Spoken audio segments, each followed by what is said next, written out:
Tak ingin kecolongan seperti kasus penculikan anak di bawah usia yang terjadi di Kota Makassar beberapa waktu lalu, Bupati Sinjai melalui penjabat Sekretaris Daerah Andi Jafrianto Asapa mengimbau seluruh orang tua agar tidak lengah dalam mengawasi sang buah hati.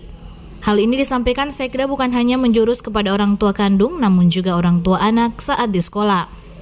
Menurut Andi Jeffrey, kesempatan untuk berniat jahat dapat datang kapan saja jika dalam keadaan lengah.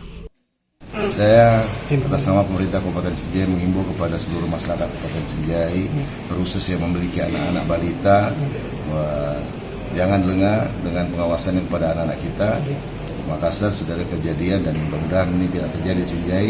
Sekarang tergantung daripada orang tua untuk menjaga, mengawasi balita-balita kita yang ada, sehingga kesempatan itu tidak datang bagi mereka yang mudah jahat karena kelalaian kita.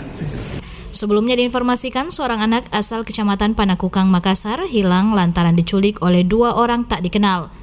Naas, anak yang berusia sekitar 11 tahun yang sementara duduk di bangku kelas 5 SD tersebut, dikabarkan meninggal dunia usai dibunuh sang penculik.